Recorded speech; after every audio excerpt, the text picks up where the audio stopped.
A humble single mother had spent years building a quiet, stable life for her daughter, keeping the past buried where it couldn't hurt them. But everything unraveled the moment her 5-year-old walked into the CEO's office, looked up at the powerful, unsuspecting man behind the desk, and asked with innocent curiosity. "Excuse me, mister, are you my daddy?" The room fell silent. The man's piercing blue eyes locked onto the little girl, then slowly lifted to her mother's face. And in that instant, Emily Carter knew there was no escaping the truth anymore. Emily Carter hurried down the busy sidewalk, gripping her 5-year-old daughter Sophia's hand tightly as they weaved through the morning crowd. The city was already alive with people rushing to work, the sound of honking cars blending with the murmur of hurried conversations. Emily barely noticed. Her focus was on getting to the office on time while keeping Sophia close. This wasn't how she had planned her morning. Normally, Sophia would be at the daycare with her usual routine, story time, nap time, and playing with the other children. But today, everything had fallen apart. Her babysitter had cancelled at the last minute, and Emily had no family in the city to call for help. Missing a shift wasn't an option.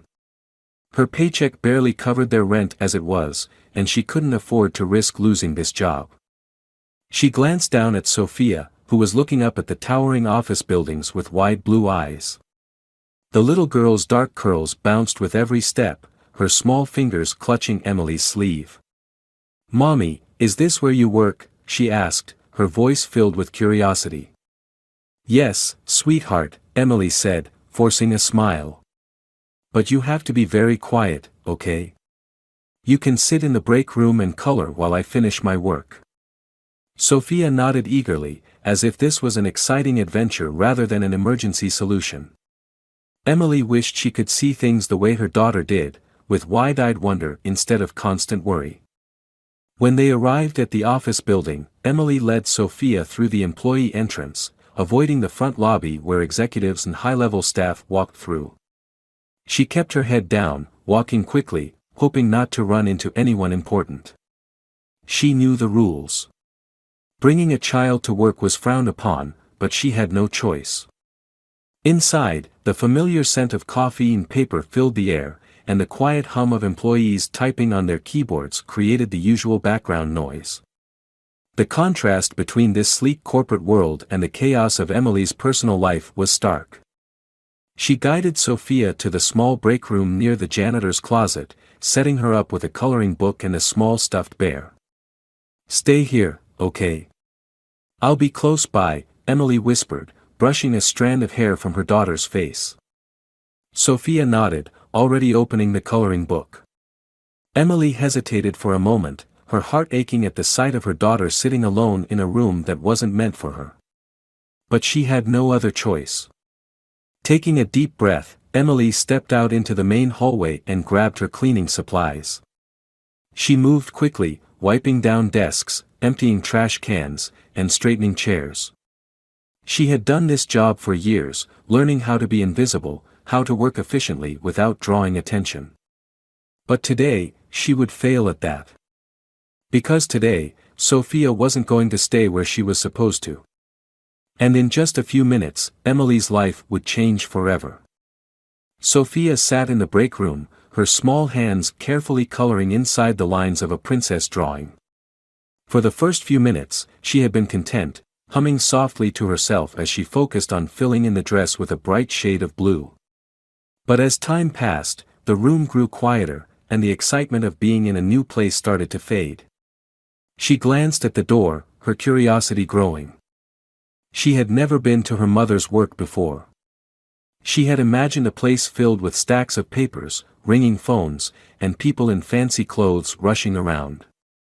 From what little she had seen when they walked in, her imagination had been mostly right. But now, sitting alone in this small, empty room, she felt the urge to explore. Peeking her head out into the hallway, she saw no one nearby. Mommy had said to stay put, but Sophia wasn't planning to go far. She just wanted to see a little more before going back to her coloring book. Slipping off the chair, she quietly stepped into the hallway. The carpet was soft under her shoes, and the walls were lined with doors leading to offices, some of them open just enough for her to glimpse desks, computer screens, and big chairs. Everything looked fancy, much different from their small apartment. Sophia walked slowly, careful not to make too much noise. The people here all seemed very serious, dressed in nice clothes, talking to each other with important expressions. No one noticed her. Then, something caught her eye, a large office at the end of the hallway. The door was slightly open, and from her angle, she could see a man sitting behind a big wooden desk. His head was bent over a stack of papers, his golden hair catching the light from the window. Sophia tilted her head. He looked familiar, though she wasn't sure why. Without really thinking, she pushed the door open just a little more and took a step inside. The man didn't notice at first, too focused on whatever he was reading. His suit was dark, his tie neatly in place, and everything about him seemed important. Sophia hesitated for a moment before speaking. "Excuse me, mister, are you my daddy?" The words left her mouth so naturally that she didn't even question them. But the moment they reached the man's ears, he froze.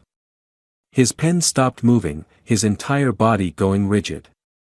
Slowly, he lifted his head, his piercing blue eyes locking onto hers. For a moment, neither of them spoke. Then, his brow furrowed. "What did you just say?" Sophia took another step forward, her dark curls bouncing as she looked up at him. "You look like my daddy," she said, studying his face. Henry Bennett was not a man who was easily caught off guard. He had built a career on confidence, on control, on always being the most prepared person in the room. But in that moment, faced with a little girl who had just called him her father, he found himself speechless. Before he could process what was happening, the sound of hurried footsteps filled the hallway. "Sophia." Emily's voice rang out, breathless and panicked. Henry turned just in time to see a woman rush through the door, her dark hair falling over her shoulders, her blue eyes filled with worry. She grabbed the little girl's hand and pulled her close. "I told you to stay in the break room," Emily whispered, her voice tight. Then, as if realizing where they were, she looked up, straight into Henry's stunned expression. Their eyes met, and everything else seemed to fall away. Henry's voice was low, controlled, but laced with something sharp. "Emily." Emily felt the air leave her lungs. She had prayed this moment would never come. But now, standing face to face with the man she had spent years avoiding, she knew there was no escape. He knew. And there was no going back. Emily felt her entire body go numb as she stood frozen in Henry Bennett's office. The weight of his gaze pinned her in place, a mix of shock, confusion, and something unreadable flickering in his piercing blue eyes. She had spent years preparing for the possibility of this moment, imagining what she would say if they ever crossed paths again. But now that it was happening, all the words she had rehearsed disappeared. Henry slowly pushed his chair back, his movements deliberate, as if trying to make sense of the situation. His eyes flickered from Emily to Sophia, who was gripping her mother's hand but still looking up at him with innocent curiosity. He had spent his entire career navigating high-stakes negotiations, dealing with billion-dollar contracts, handling crises with a level head. But nothing in his life had prepared him for the moment when a 5-year-old girl he had never met looked him in the eye and asked if he was her father. "Emily," he said, his voice quieter now, but there was no mistaking the tension underneath. "Tell me what's going on." Emily's fingers instinctively tightened around Sophia's small hand, her heartbeat pounding in her ears. She knew she had to say something, but she also knew that no matter what she said, there was no undoing this moment. There was no way to stop the past from catching up to her now. "It's not what you think," she finally managed, though even she wasn't sure what that meant. Henry's jaw clenched slightly, his blue eyes narrowing. "Not what I think." He exhaled slowly, clearly trying to keep himself composed. "A child walks into my office and calls me her father. That's not exactly something I can misinterpret, Emily." Sophia looked between them, sensing the tension even though she didn't fully understand it. "Mommy," she asked softly, tilting her head. "Did I do something wrong?" Emily felt her heart squeeze at the sound of her daughter's voice. She crouched down, brushing a curl behind Sophia's ear, forcing herself to smile even though her entire body felt like it was unraveling. "No, sweetheart," she whispered. "You didn't do anything wrong." Henry watched the exchange, and something in his face shifted. His gaze softened just slightly, but his confusion remained. He turned back to Emily, his voice quieter now, but no less insistent. "Tell me the truth," he said. "Is she mine?" Emily's breath caught in her throat. She had always known this moment would come, that one day she would have to face the consequences of her decision. She had told herself for years that she had done the right thing, that keeping her distance had been the only way to protect both of them from a life that wouldn't have fit. But standing here now, seeing the look in Henry's eyes, she wasn't so sure anymore. She stood up slowly, keeping one hand on Sophia's shoulder as she met Henry's gaze. "Yes," she said, her voice barely above a whisper. "She's yours." The room fell into complete silence. Henry didn't move, didn't speak. For the first time in his life, he looked completely unprepared. The color drained slightly from his face, his fingers tightening against the edge of his desk as if grounding himself. "How?" he finally asked, but the word felt almost meaningless. Emily swallowed hard. "I found out after I left. I wanted to tell you, I did, but you were building your company, you were everywhere, always in the press, making deals. You had your whole future ahead of you, and I didn't think you'd want this." Henry's expression darkened, something raw flashing through his eyes. "You didn't think I'd want my own child?" His voice was controlled, but there was something beneath it, something that made Emily's stomach twist with guilt. "I thought I was doing the right thing," she admitted, looking away. "I didn't want to hold you back." Henry let out a quiet, humorless laugh, shaking his head. "Holding me back? Emily, do you have any idea what you took from me?" His voice wasn't loud, but the weight of his words landed like a punch. "You made that choice for me. You decided I wouldn't want to be a father. You never even gave me the chance." Emily flinched, gripping Sophia's hand even tighter. She had known he would be angry, but hearing it out loud, seeing the hurt beneath the frustration in his eyes, made it feel so much worse. Sophia shifted slightly, looking up at Henry again. "Are you really my daddy?" she asked, her voice small but filled with quiet hope. Henry inhaled sharply, his gaze locked onto hers. He didn't answer right away. He looked at her, really looked at her, at the dark curls that matched Emily's, at the bright blue eyes that were identical to his own. His throat worked as he swallowed, and when he finally spoke, his voice was softer than Emily expected. I didn't know about you," he admitted, and for the first time, his carefully controlled exterior cracked just a little. Sophia blinked up at him, her small fingers fidgeting with the hem of her dress. "That's okay," she said simply, as if it was the easiest thing in the world. "You know now." Something in Henry's expression shifted again, but before he could say anything else, Emily straightened, her instincts kicking back in. "We should go," she said quickly, pulling Sophia closer. "I shouldn't have brought her here. She stopped herself, shaking her head. This was a mistake." Henry's eyes snapped back to hers, his expression hardening again. "The hell it was." He took a step forward, his voice firm now, decisive. "You don't just drop something like this on me and walk away, Emily. That's not how this works." Emily's heart pounded. She had spent years keeping her life separate from his, convincing herself that she had done what was best for everyone. But now, in just a few minutes, everything had unraveled. There was no walking away from this. Not anymore. Emily stood frozen, gripping Sophia's hand as Henry's piercing blue eyes locked onto hers. She could feel her pulse hammering in her ears, the weight of his words pressing down on her. He wasn't going to let this go. And deep down, she had always known he wouldn't. Henry took another step forward, his presence filling the room with an intensity that made it impossible to breathe. "You don't get to just walk away from this," he said, his voice controlled but edged with something raw. "Not this time." Emily knew he was right. She had made that choice once before, leaving, disappearing from his life without a trace, convincing herself that it was for the best.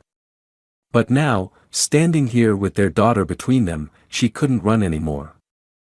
She exhaled shakily, lowering herself to Sophia's level. "Sweetheart," she said gently, brushing a stray curl from her daughter's face, "why don't you wait in the hallway for a minute? I need to talk to Mr. Bennet."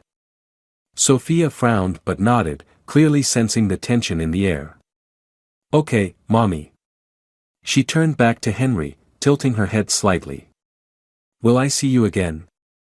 Henry's entire body tensed, as if the question had struck something deep inside him.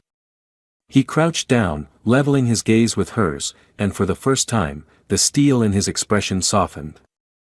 "Yes," he said, his voice steady. "You will."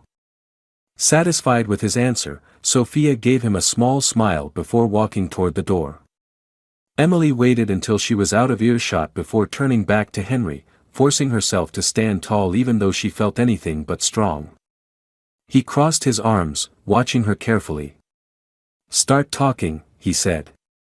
Emily swallowed, choosing her words carefully. "I didn't do this to hurt you." Henry let out a quiet, humorless laugh. "That's funny because it sure as hell feels like it." She closed her eyes for a brief second, forcing herself to stay calm. "I was scared, Henry. When I found out I was pregnant, you were at the peak of your career. You were working 18-hour days, making billion-dollar deals, flying across the world. Your company was your entire life." Henry's jaw tightened. "And you thought that meant I wouldn't want my child?" "I thought you wouldn't have time for her," Emily admitted, her voice barely above a whisper. "I thought if I told you, you'd feel trapped. I didn't want to force you into something you weren't ready for." His eyes darkened, his hands clenching at his sides. "That wasn't your decision to make." "I know," she whispered. "But by the time I realized that, it was too late. I had already left. Too much time had passed. I didn't know how to come back." Henry ran a hand through his hair, exhaling sharply. "You should have told me," he said, his voice lower now, filled with something that sounded almost like exhaustion. "You should have given me a choice." Emily looked away, guilt washing over her. "I thought I was doing the right thing." Henry shook his head, his expression unreadable. "And now? What are you thinking now?" Emily hesitated. "Now, I know I made a mistake." Silence filled the room. She could feel the weight of his gaze on her, feel the years of pain and loss that hung between them like an invisible wall. Finally, Henry spoke, his voice quieter but firm. "I want to be in her life." Emily's breath caught. She had expected anger, had expected accusations and resentment. But this was something else. She looked at him, really looked at him, and for the first time, she saw past the powerful CEO, past the controlled businessman. She saw the man who had just found out he had missed 5 years of his daughter's life. The man who was trying to process the impossible and still standing his ground. She nodded slowly. "Okay." Henry's eyes flickered with something unreadable. "Okay." Emily swallowed past the lump in her throat. "Yes. You have every right to know her. And she has every right to know you." For the first time since this conversation started, some of the tension in Henry's shoulders eased.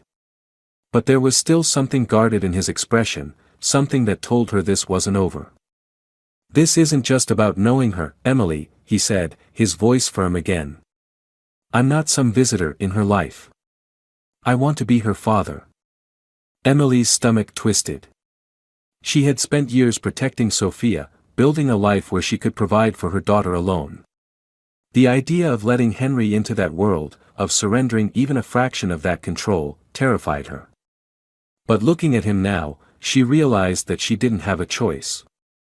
"She's all I have, Henry," she whispered. "I don't know how to do this."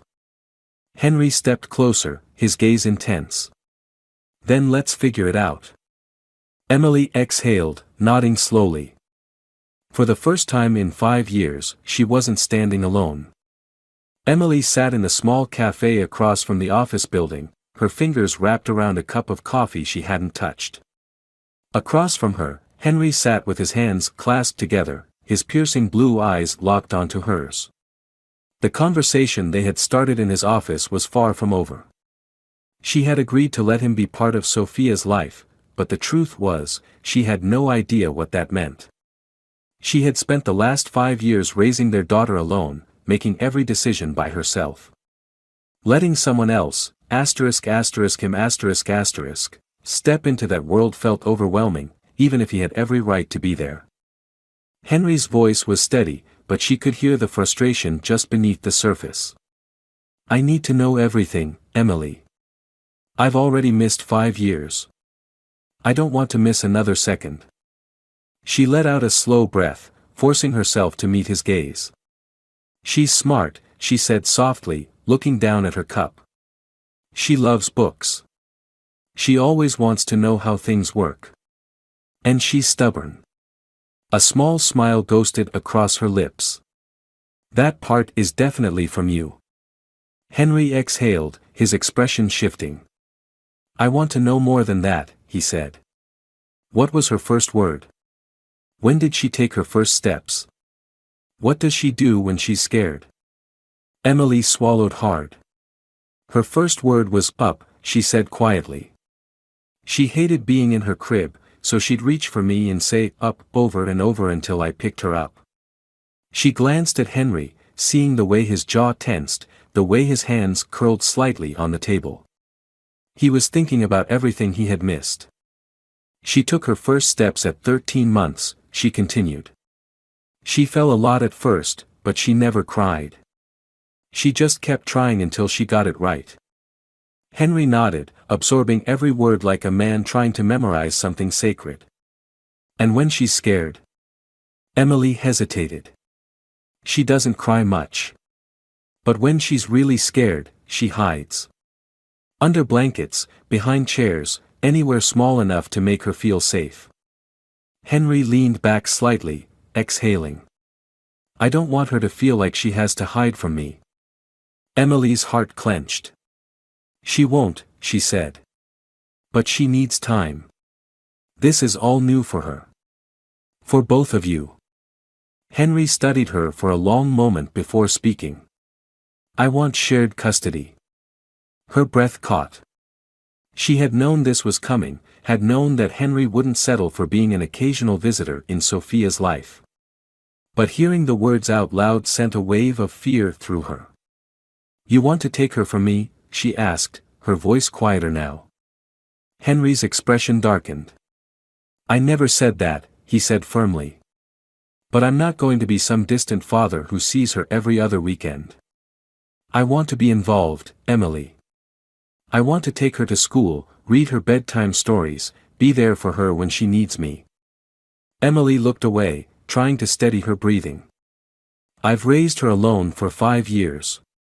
You can't just walk in and change everything overnight." Henry's voice softened slightly. "I know. And I don't expect you to just hand her over to me. But I need to be a part of her life. You said you wanted to do this the right way, so let's figure out what that means. Together." Emily closed her eyes for a moment.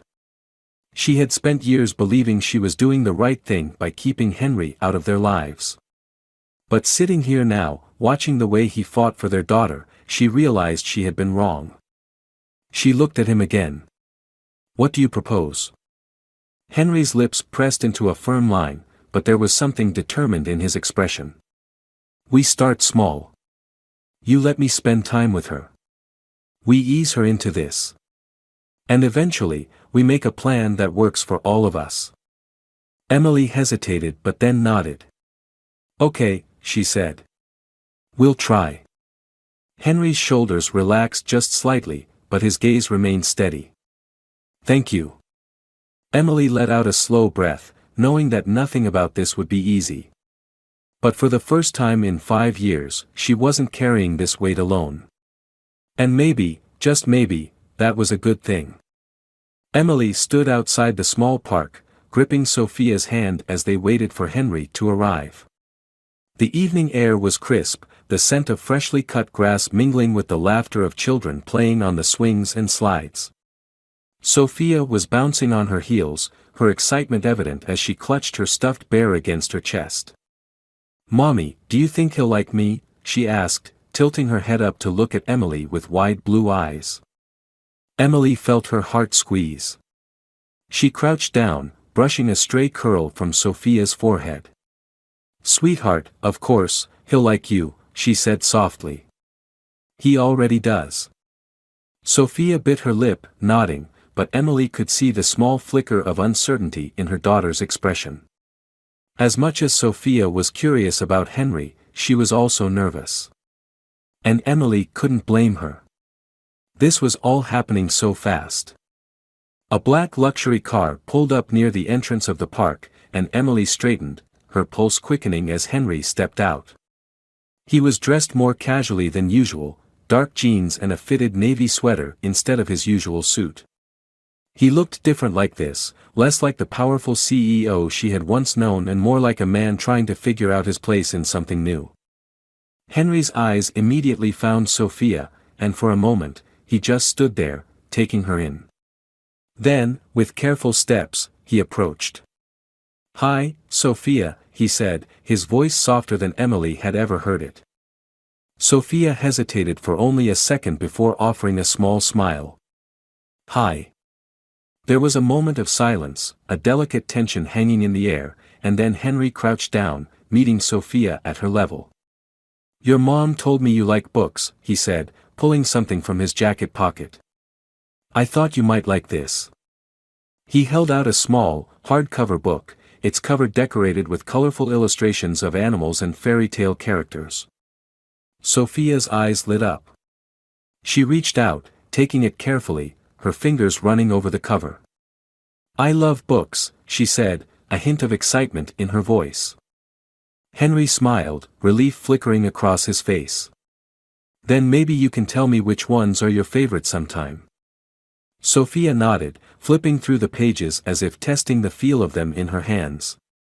She looked up at him again, studying him with the quiet curiosity that Emily knew so well. "Are you really my daddy?" Emily held her breath. She knew this question was coming, but hearing it out loud made her stomach twist. Henry's expression softened, and he nodded. "Yes, I am." Sophia tilted her head slightly.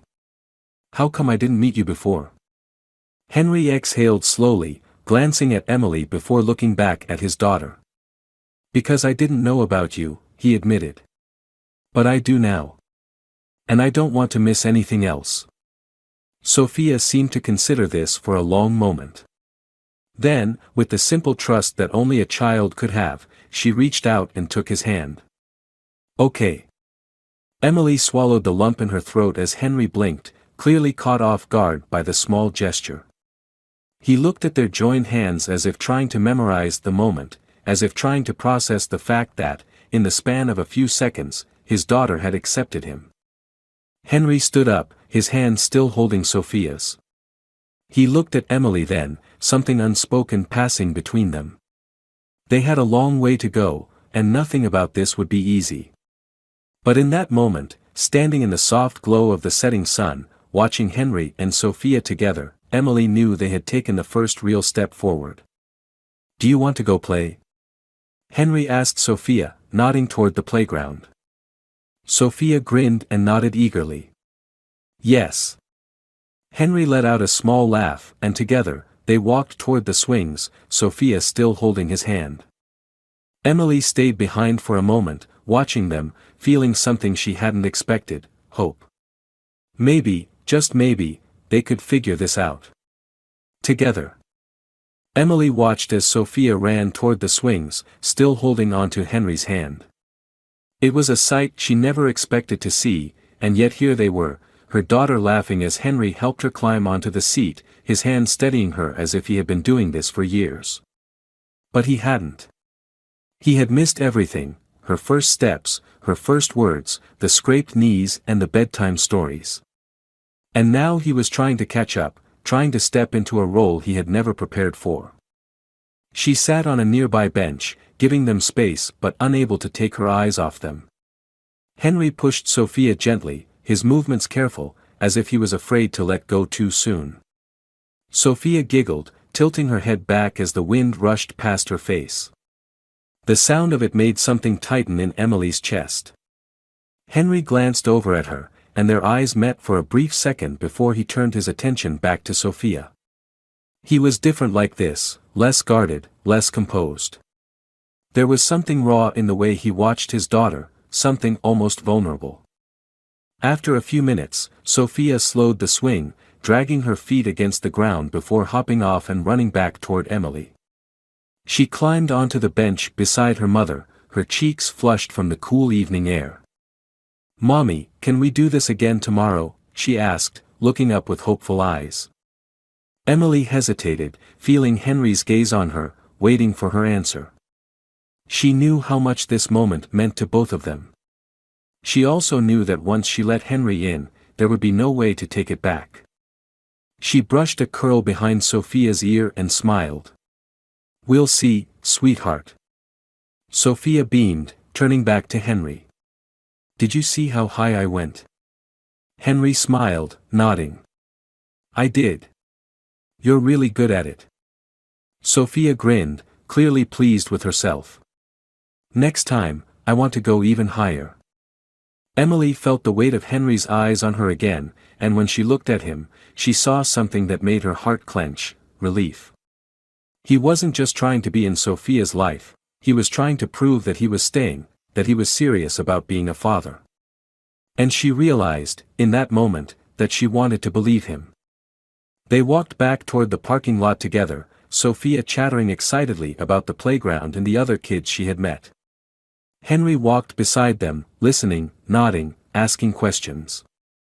It felt almost natural, almost normal, as if they had done this before. When they reached Emily's car, Sophia hesitated, then turned to Henry. "Are you coming home with us?" she asked, her voice filled with innocent expectation. Emily's breath caught, but Henry crouched down beside Sophia, his expression gentle. "Not tonight, kiddo," he said. "But I'll see you again really soon." Sophia seemed to think about this for a moment, then nodded. "Okay." Henry stood up, turning to Emily, his voice quieter now. "Can we talk for a minute?" She glanced at Sophia, who was already climbing into the back seat, then nodded, stepping away from the car with him. "I meant what I said earlier," he said. "I don't want to miss anything else." Emily crossed her arms, feeling the cool night air settle around them. "I know." He studied her for a moment. "Are you okay with this?" She let out a slow breath, looking back at Sophia through the car window. "I don't know," she admitted. "But I think she is. And that's what matters." Henry nodded, his expression unreadable. "Then we'll take it one step at a time." She met his gaze, searching for something, reassurance, certainty, maybe even hope. And for the first time, she thought she saw it. "Okay," she said softly. Henry took a step back, giving her space, but there was something in his expression that told her he wasn't letting go. "Good night, Emily." "Good night, Henry." As she got into the car and started the engine, Sophia yawned, leaning against the seat with a sleepy smile. "I like him," she murmured, her voice soft. Emily glanced in the rearview mirror, watching as Henry stood by his car, watching them drive away. "Yeah," she whispered. "Me too." Emily hadn't realized how much her life could change in such a short amount of time. Just days ago, she had been living in the routine she had built for herself and Sophia, a life that was simple but stable, one where she made all the decisions and carried all the responsibilities alone. Now, everything felt different. There was another presence in their world, someone she had spent years trying to forget but who now seemed impossible to ignore. Henry had kept his word. He hadn't just shown up for Sophia once, he had shown up every single day since their meeting at the park. Sometimes he would take her out for ice cream, sometimes they would go to the bookstore, and sometimes he would simply sit with her at the playground and listen to her talk about everything and anything. Emily had expected him to struggle, to falter in the role of a father he had never played before, but instead, he had settled into it with a quiet determination that she hadn't anticipated. One evening, Emily found herself watching them from the window as Henry and Sophia sat on the living room floor, building a tower out of blocks. Sophia was giggling as Henry dramatically pretended to measure each piece, acting as if it were the most important construction project in the world. The sight of it made something twist deep in Emily's chest. It was a version of Henry she had never seen before, one that was softer, less composed, one that cared about nothing in that moment except making his daughter laugh. She hadn't realized she was smiling until Henry looked up and caught her staring. His lips curled slightly as he met her gaze, and she quickly turned away, feeling a warmth rise in her cheeks. She busied herself in the kitchen, telling herself she was just giving them space, but in truth, she needed a moment to process the weight of everything. When Sophia finally went to bed, exhausted from a long day of playing, Henry lingered for a moment at the door, hesitant as if he wasn't sure if he should say something. Emily stood by the counter, arms crossed, still feeling the effects of the moment they had shared earlier. "She's amazing," Henry finally said, his voice quiet but certain. Emily smiled, nodding. "Yeah, she is." Henry hesitated before stepping a little closer. "I don't know if I ever told you this," he said. "But I would have been there. If I had known." Emily swallowed, her heart tightening at the sincerity in his voice. "I know that now," she admitted. Henry studied her for a moment before nodding. "Then let me keep proving it." Emily looked up at him, meeting his gaze fully. There was no anger left between them, no resentment, just a shared understanding that they had lost time they could never get back. But maybe, just maybe, they had a chance to build something new. She exhaled slowly before answering. "Okay." A small smile touched Henry's lips before he turned to leave.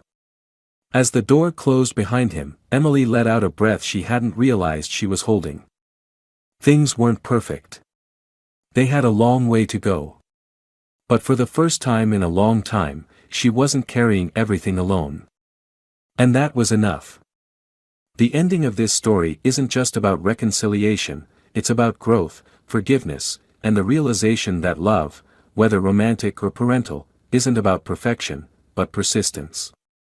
Emily and Henry lost years they could never get back, but instead of drowning in regret, they chose to move forward, step by step, for the sake of their daughter.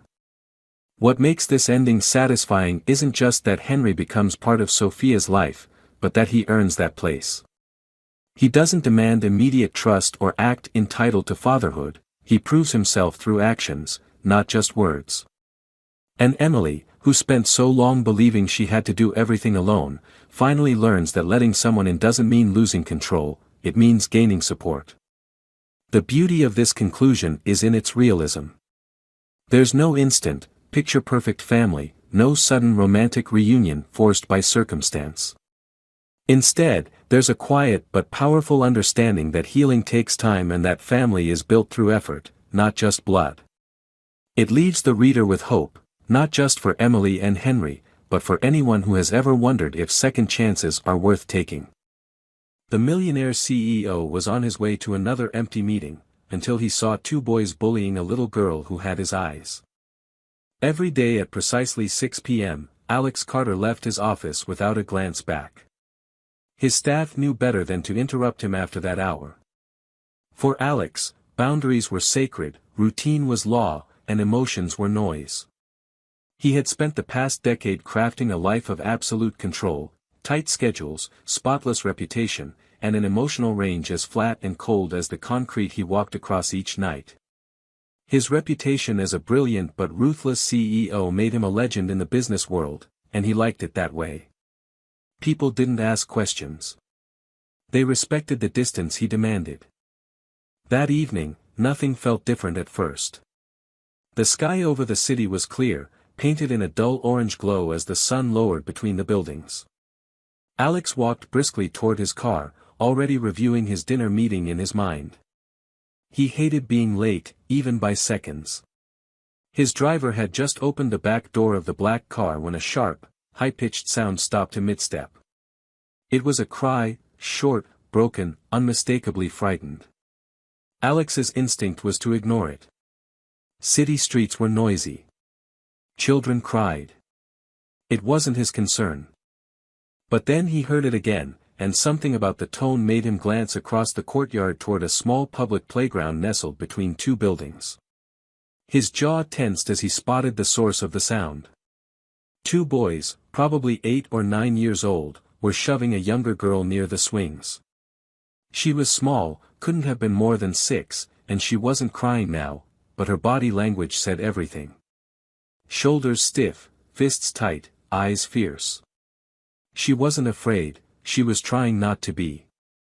Her long dark hair was pulled back into 2 tight braids, and her pale blue dress was scuffed with dirt from the pavement.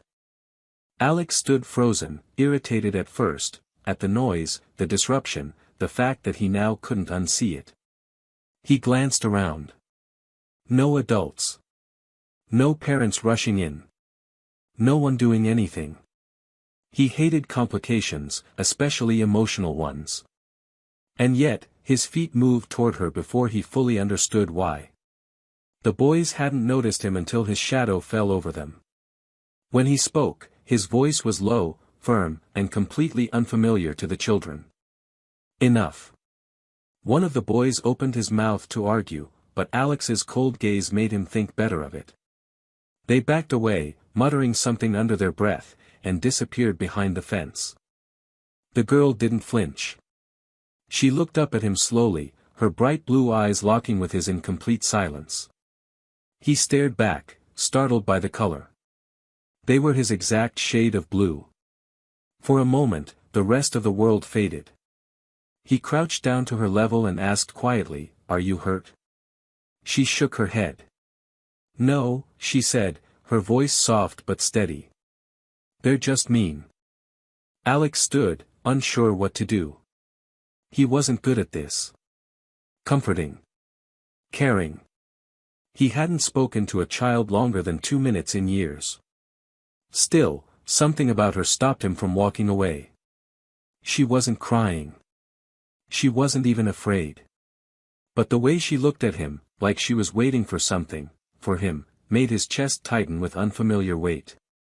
"Where's your mom?" he asked. She looked down. "I don't know. I got lost." Alex hesitated. He should call the police. Or the hotel. Or anyone else. But his mouth said, "Come with me," and his hand reached out without thinking. She slipped her small fingers into his like it was the most natural thing in the world. And just like that, the man who had built a life around never getting involved walked away from the playground with a child whose eyes matched his own, not knowing that everything about his carefully constructed world had already begun to collapse. Inside the car, silence settled like a fragile fog between them. The little girl sat upright beside Alex, her small hands folded tightly in her lap, her blue eyes flicking between the window and his face, studying him in the same quiet way he had studied her. He gave her his coat when he noticed her shoulders were trembling slightly, not from cold, but from the shock that always came after adrenaline wore off. She didn't speak, and he didn't press her. For someone so small, she carried herself with surprising composure, and he wasn't sure if that comforted him or disturbed him more. His driver kept glancing at them through the rearview mirror, silently waiting for instructions. Alex didn't know what to say. He hadn't planned this. His life wasn't built for unpredictability, much less children.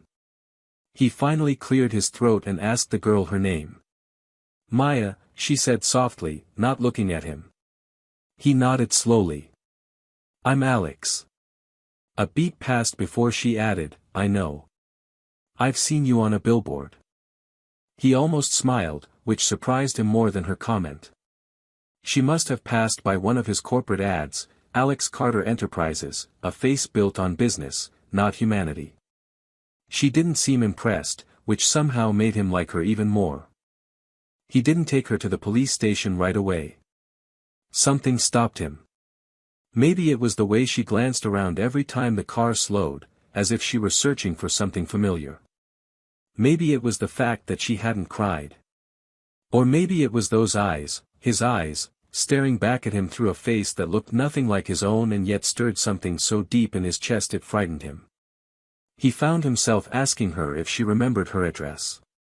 She blinked, thought for a moment, then recited a street name and a number so specific it startled him. He gave the address to the driver, and they turned off the main road. The neighborhood they pulled into wasn't fancy, but it was clean, well-kept, and quiet. Rows of modest houses lined the streets, each one with neat lawns and porches with weathered rocking chairs. The car stopped in front of a small blue house with white shutters and a red mailbox. Alex got out and helped Maya down. She walked up to the front door with cautious steps, then paused and looked back at him. Will you come? She asked. He didn't answer, but he followed. She knocked once, then again. A moment later, the door opened, and a woman stepped into view. Alex's world stopped. She was wearing a soft gray sweater and jeans, her dark hair loosely tied back, her eyes wide in disbelief. Time folded in on itself as he stared at her, the past and present crashing together in one silent, devastating heartbeat. Lily. The woman he hadn't seen in over 6 years. The woman who had disappeared from his life without explanation. The woman who had once told him she wasn't ready to be a mother, or anything to him. Lily's eyes darted from Maya to Alex, and her breath visibly caught in her throat. What? What are you doing here? She asked, her voice barely above a whisper. Maya turned back to her and said calmly, he helped me when those boys pushed me. I got lost. I didn't know how to get home. Lily dropped to her knees and pulled Maya into her arms, holding her so tightly that the little girl squeaked. She stroked her hair, kissed her forehead, whispered her name again and again.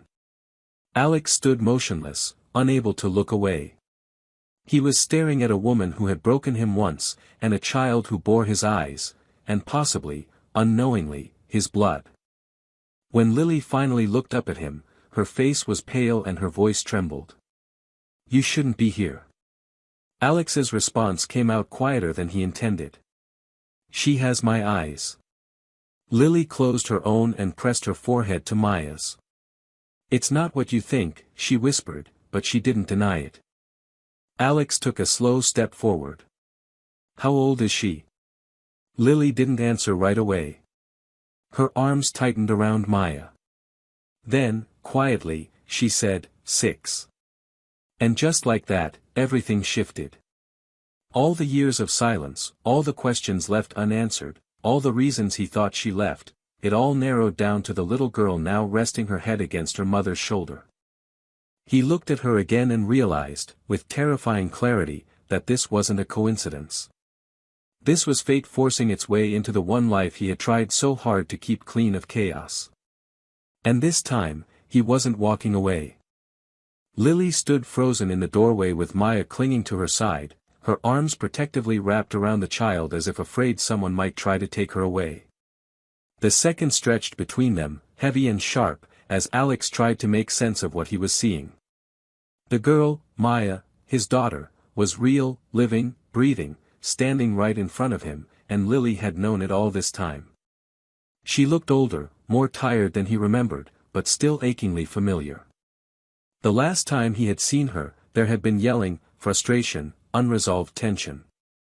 She'd walked away without a goodbye. He had tried to find her at first, had sent messages she never answered, made calls that rang endlessly. Eventually, he buried the pain under work and routine, convincing himself it was for the best. But now she was here, in a modest home with a 6-year-old girl who looked at the world through his eyes.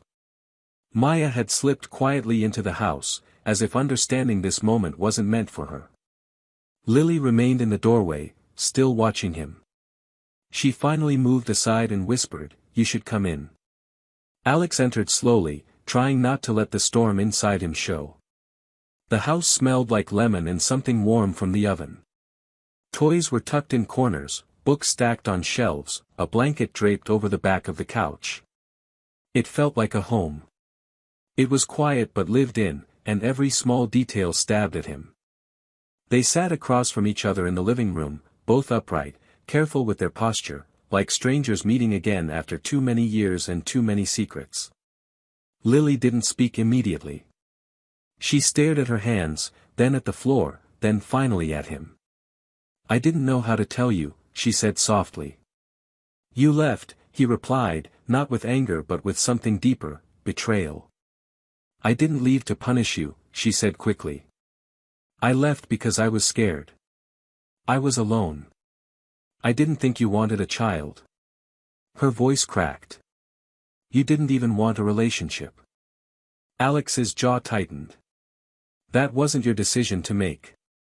The words were cold, but his voice wasn't. It was full of everything he hadn't said over the past 6 years, grief, loss, and disbelief. "You took that choice away from me, Lily." She nodded, the guilt in her eyes unmistakable. "I know. And I've lived with that every day since she was born. I should have told you. I should have trusted you." He leaned forward, elbows on his knees, fingers laced together. "Why now?" She sighed, brushing a loose strand of hair behind her ear. "Because I couldn't avoid it anymore." She started asking questions about her dad. "I didn't want to lie to her, but I didn't know how to tell her something I'd hidden for so long. And then today she came home holding your hand." Neither of them spoke for a moment.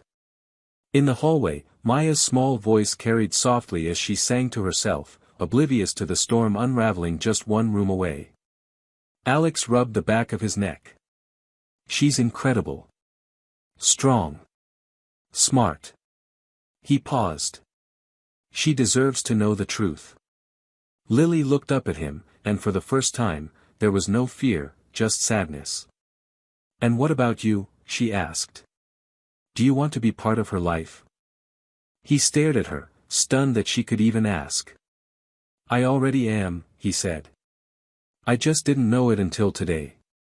That simple truth landed between them, heavier than anything either of them had prepared for. He stood slowly, unsure if he should stay longer. "I won't disappear," he said quietly. "I want to get to know her. I want to be her father." Lily didn't stop him as he walked to the door, but she did follow him out onto the porch. The sky had turned dark while they spoke. The street was quiet. Before he could leave, she said, "She likes pancakes in the shape of stars. She's afraid of thunderstorms but won't admit it. And she sleeps with 3 stuffed animals lined up exactly the same way every night." Her voice softened. "If you're going to be part of her life, you should know these things." Alex turned to her, and something in his expression shifted. "Then tell me everything," he said. "All of it. From the beginning." And for the first time since that moment in the park, Lily gave him a look that wasn't guarded or defensive. It was open, uncertain, but real. A beginning. Something neither of them had dared hope for before today. The next morning, Alex didn't go to the office. He cancelled his meetings, rescheduled a call with the board, and silenced his phone. It was the first time in over a decade that he had willingly put his company on hold. But none of that mattered anymore, not compared to what he'd found the night before. His thoughts were full of Maya's quiet voice, her brave little face, the weight of 6 stolen years. He hadn't slept much, tossing through the night with memories of Lily, questions she still hadn't answered, and the unshakable realization that somewhere out there, his daughter had grown up without him. By 10 a.m., he was parked down the street from Lily's house, unsure if he was being intrusive or respectful. He didn't want to overwhelm her or Maya, but he couldn't ignore the pull. The front door opened before he had the chance to decide. Maya stepped out, wearing a yellow hoodie that hung slightly too big on her, with a small backpack strapped to her shoulders and her hair once again neatly braided into two even plaits. She didn't look surprised to see him. In fact, she walked toward his car like she had known he would be there. She tapped on the window once, and Alex rolled it down.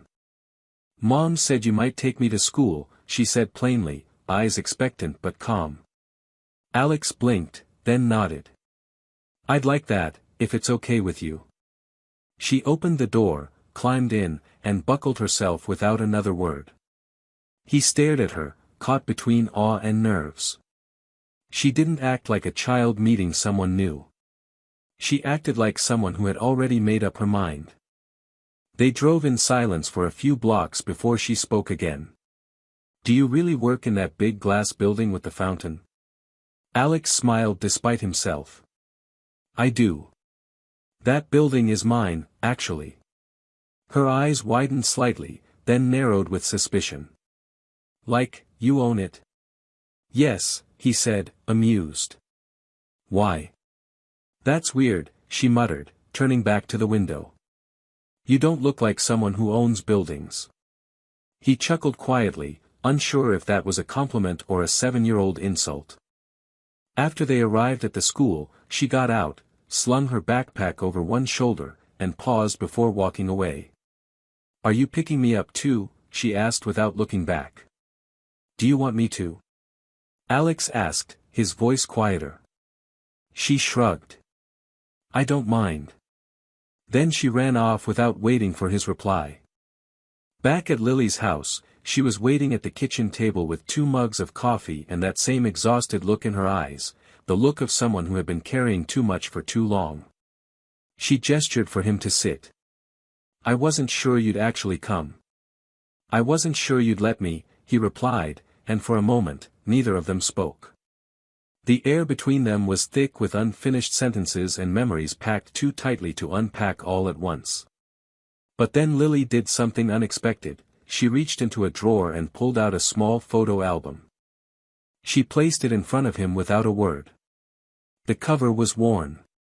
When he opened it, the first photo was of Maya as a baby, wrapped in a hospital blanket, eyes already bright blue, cheeks round and pink. He didn't realize he was holding his breath until he exhaled shakily. Page after page, the album documented a life he had missed entirely: first steps, first birthday, finger paintings, Halloween costumes. Maya smiling in a swing, Maya asleep on Lily's chest, Maya standing in a kiddie pool with a crooked little grin and wet hair sticking to her forehead. Alex flipped through it slowly, reverently. He stopped at a photo of Lily holding Maya, both of them mid-laugh, caught in a moment that looked so full of joy it made his heart ache. "Why didn't you tell me?" he asked again, but this time there was no accusation in his voice. Lily ran her fingers along the edge of the table. "I was scared. We weren't in a good place, and when I found out I was pregnant, I didn't know if I could count on you. I didn't know if you even wanted children." She paused. "And then time passed, and I kept thinking I'd tell you eventually, but, every day it got harder." Alex closed the album gently. "I can't get those years back. But I want the rest. Whatever that looks like." Lily's expression shifted. She wasn't crying, but something in her eyes softened. "She's still getting to know you. I don't want her hurt." "Neither do I," he said. "I want to be there, for both of you." She nodded slowly, still unsure, but less afraid. And when Maya came home that afternoon, she ran straight to him and handed him a drawing, 3 stick figures standing under a sun. One of them had a suit and blue eyes. Beneath it, in careful letters, she'd written, "Me, Mommy, Dad." And just like that, it wasn't just a possibility anymore. It was real.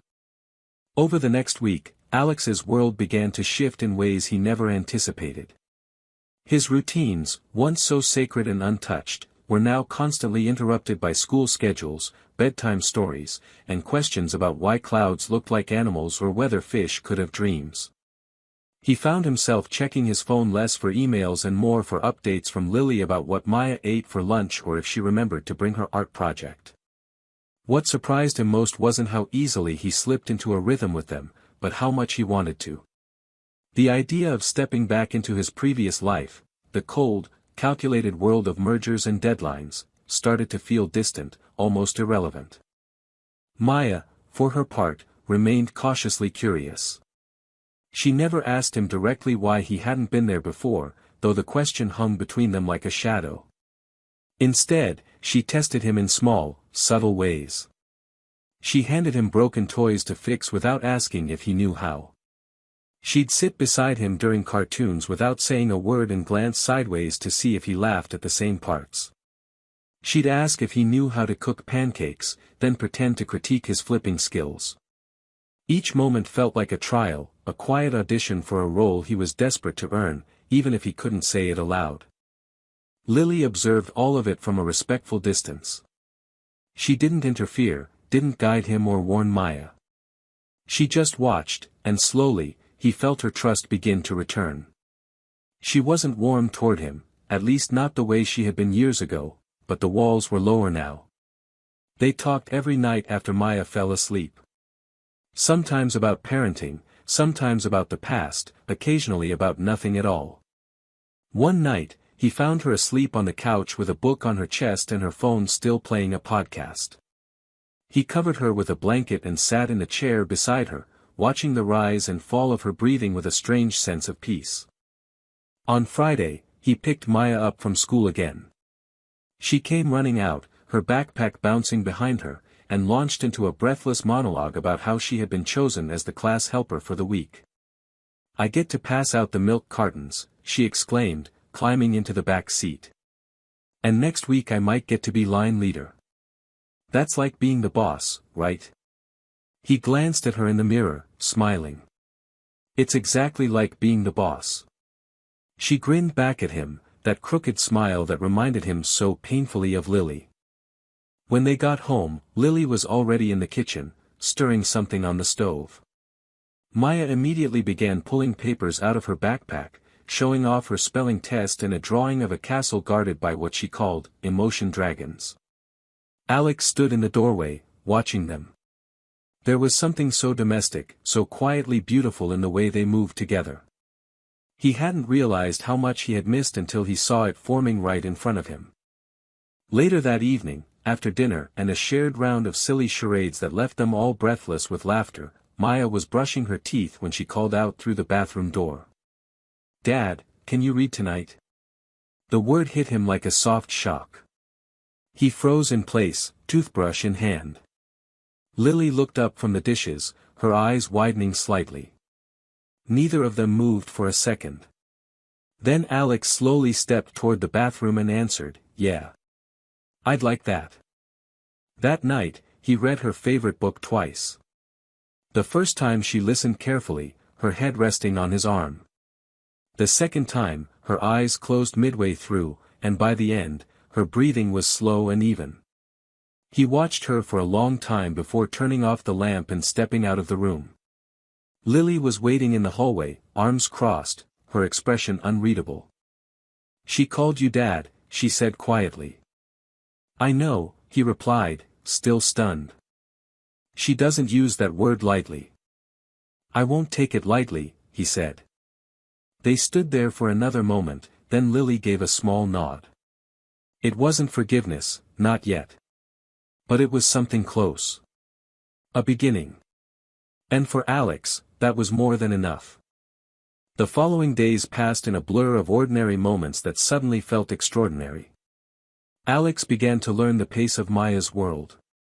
He woke up earlier than usual just to be there when she came down the stairs with her tangled braids and sleepy voice, mumbling about cereal flavors and mismatched socks. He practiced patience when she took forever to tie her shoes and didn't complain when she asked the same questions over and over again.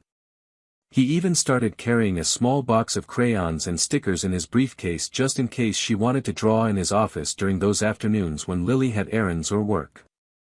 Somehow, the rhythm of this new life, one that demanded emotional availability and spontaneity, fit him better than the old one ever had. Maya's comfort with him deepened in quiet, subtle ways. She no longer hesitated before grabbing his hand when they crossed the street. She left her drawings on his desk, sometimes labeled with his name in wobbly handwriting. One afternoon, after he picked her up from school and brought her to the office for the first time, she sat in his big leather chair and said, "You're not as scary as your building looks." He laughed, and his assistant nearly dropped her clipboard from shock. Nobody had ever made Alex Carter laugh like that before, not in this office, not like that. He began carving out more time, declining evening meetings and canceling out-of-state travel without explanation. His board didn't question it, no one dared, but a few whispered that he was distracted. He didn't care. He was distracted. But it wasn't a weakness. It was the first time in his life something had felt more important than the company. Lily noticed the change. She didn't mention it, but he saw it in the way her shoulders began to relax when he entered the room, the way her gaze lingered on him a few seconds longer than it used to. She had started trusting him again, not just with Maya, but with the fragile piece they had begun building together. One evening, while Maya was at a friend's birthday party, Alex offered to help Lily reorganize the attic. She was hesitant at first, unsure how to be alone with him in a space filled with so much personal history. But they climbed the narrow stairs anyway, and within minutes, they were knee-deep in dusty boxes and long-forgotten memories. They laughed over old clothes, leafed through yearbooks, and even found the box of baby things Lily had once packed away for Maya, the hospital bracelet, her first pair of socks, a stuffed elephant missing one ear. When Alex held the bracelet in his hand and read Maya's name and birthdate, his throat tightened. "I should have been there," he said quietly, more to himself than to her. Lily didn't reply right away. She just sat down beside him on the wooden floor and said, "You're here now. And she knows it." Her voice was calm, steady, but her eyes glistened. For the first time in years, he reached for her hand, not to ask for something, not to make a point, but to hold it, simply and silently. She let him. And in that stillness, among boxes and dust and faded memories, something old between them flickered back to life. Later that night, after Maya was home and asleep, Lily stood in the doorway of the guest room, watching Alex fold a blanket on the couch. "You know you don't have to sleep down here," she said softly. He looked up, unsure if he had misheard. "You could stay upstairs." "In the spare room," she added quickly, as if reminding them both this was still fragile. He nodded. "If that's okay with you." She stepped aside. "It is." That evening, in the quiet of the spare room, he lay awake staring at the ceiling, not because he was anxious or out of place, but because he felt something so unfamiliar it took him a while to name it. Belonging. He wasn't just a visitor in their lives anymore. He was becoming part of the foundation. Not as the man who had been missing for 6 years, but as the one choosing to show up every single day now, without being asked. And somewhere in the middle of the night, he heard Maya's small footsteps padding across the hall. She opened the door without knocking and whispered, "Can I sleep here?" He lifted the blanket and scooted over without a word. She curled up beside him, her small head resting on his arm, and within moments she was asleep again. He looked at her, this strange, wonderful little person who had changed everything, and knew he would never go back to the man he used to be. Not after this. Not now. The morning began quietly, with golden sunlight spilling through the kitchen windows and the smell of toast warming the air. Maya sat at the table with her coloring book, humming to herself as she filled in the petals of a flower with a purple crayon. Alex stood nearby, preparing breakfast with more confidence than he had a week ago, flipping pancakes with a focused determination as if each one were a test he couldn't afford to fail. Lily moved around them, still wearing her robe, her hair pulled into a loose knot, sipping coffee as if this were any normal day in any normal family. But Alex couldn't shake the feeling that everything was on the verge of changing again. It was Maya who broke the quiet spell. She looked up from her drawing and said, "Are we ever going to be a real family?" The question landed with such weight that both adults froze. Alex turned slowly, his hand still holding the spatula, while Lily's fingers tightened slightly around her coffee mug. Maya wasn't looking at either of them. She kept coloring, as if she didn't even realize what she had asked, but they both knew she had. Lily placed her mug on the counter and walked over, kneeling beside Maya's chair. "We are a real family," she said gently. "Maybe not like everyone else, but we are." Maya frowned. "But we don't live in the same house. Other kids have moms and dads that eat dinner together every night." She paused. "Sometimes I pretend we do too." Alex knelt on the other side of her. "Would you want that?" he asked, keeping his voice steady. Maya nodded without hesitation. "Yes. But only if Mommy wants it too." Later that afternoon, after Maya had gone to a playdate with a friend, Alex and Lily sat together on the front porch, the quiet between them more reflective than tense. For a long while, neither spoke. The breeze picked up, rustling the wind chimes Lily had hung years ago, long before she imagined a day like this would ever come. "Finally," she said, "she wants something simple. And somehow it feels like the most complicated thing in the world." Alex didn't answer immediately. He stared out at the yard, watching the trees sway gently. "I'm not asking for us to go back to what we were," he said. "We've both changed too much. But I want to build something with you now, something new, something better, for her, and for us." Lily turned to him. "You mean move in? All of us?" He nodded. "Not just for appearances. For real. I want to wake up to her drawings on the fridge and your coffee mug beside mine. I want to be the one she runs to when she scrapes her knee and the one who takes the trash out before you ask." Lily laughed, not out of amusement but surprise, the kind that comes when someone speaks a truth you didn't realize you'd been longing to hear. "I don't know if I'm ready," she admitted. "I've been doing this alone for so long. Letting you in, it means risking everything I've built." "I'm not here to take anything away from you," he said gently. "I'm here to give her what she deserves, and to give you a reason to not do it alone anymore." That evening, when Maya came home, she found them cooking together. Alex stirred the sauce while Lily chopped vegetables, and they moved around each other with an ease that surprised them both. Maya stood in the doorway, watching them quietly, and then walked over and slid her drawing onto the fridge. It was a picture of a house, with 3 stick figures inside, one tall, one with a braid, and one smaller with bright blue eyes. Lily looked at the drawing, then at Alex. "She already thinks of us as one," she whispered. Alex put down the spoon and looked her in the eyes. "Then let's catch up to her." And that night, for the first time, they sat around the table as a family, not pretending, not holding their breath, just existing, together, like it had always been meant to be. The move happened more naturally than any of them expected. There was no dramatic announcement, no boxes stacked high at the door, no grand decision that marked the transition from separate lives into one.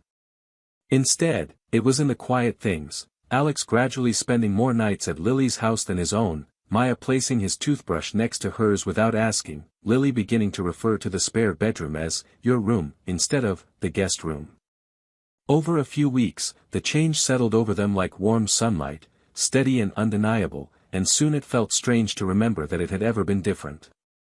Maya blossomed in ways both subtle and loud. She was more confident at school, quick to volunteer for anything that let her show off her growing family. She stopped hesitating before using the word "dad," now calling out to Alex easily, whether it was for help with homework or to ask him to reach a jar of cookies she swore Lily kept on the highest shelf just to be difficult. She painted their first family portrait in art class and brought it home beaming. It showed the 3 of them holding hands under a sky filled with stars. She'd written one word under it, forever. Alex hung it in the hallway, right above the light switch, where he saw it every morning. Lily changed too. There was a lightness in her now that had been missing for years. She laughed more freely, rested without guilt, and began letting herself imagine a future that didn't involve always being strong on her own. One evening, after Maya had gone to bed and they were curled on the couch watching an old movie, she turned to Alex and said, "You know, I didn't think I could trust anyone like this again." He didn't answer, just held her hand a little tighter. She didn't need him to say anything. His presence had become her answer to every doubt she had carried for too long. There were moments of imperfection, of course. Alex forgot to pack Maya's lunch once and drove across town to deliver it wearing a suit and mismatched socks. Lily accidentally sent him into full panic mode when she jokingly texted, "We need to talk," and then got caught in a meeting for 2 hours. Maya once drew on the living room wall and burst into tears thinking they'd both be furious. Instead, Alex sat on the floor with her and helped her turn the scribbles into a rainbow. The wall stayed that way, an accidental mural, a testament to their new, imperfect, and deeply loved life. As the seasons changed and summer neared, they planned their first vacation as a family. Nothing extravagant, just a small cabin by a lake where Maya could swim and chase fireflies and ask endless questions about the stars. Alex bought 3 matching fishing poles even though none of them knew how to fish. Lily packed too many books, and Maya brought every stuffed animal she owned. On their first night there, as they sat on the porch wrapped in a shared blanket watching the moon reflect on the water, Maya leaned her head against Alex's chest and whispered, "I'm glad you came back." He hadn't known how badly he needed to hear those words until she said them. Later, as he carried her to bed and tucked her in beside a pile of plush creatures, he stood in the doorway for a long moment, looking at the small figure fast asleep under soft light. Lily joined him there, resting her head on his shoulder. "She's never slept so peacefully," she said. Alex kissed the top of her head and whispered, "Neither have I." Their story hadn't followed the rules, hadn't unfolded in the expected order, and hadn't been free of pain. But here they were, in a house that held both memory and healing, in a life they had chosen together, messy, beautiful, and entirely theirs. And as the night stretched out before them, quiet and safe, Alex knew with absolute certainty that he hadn't just found his daughter. He had found his way home.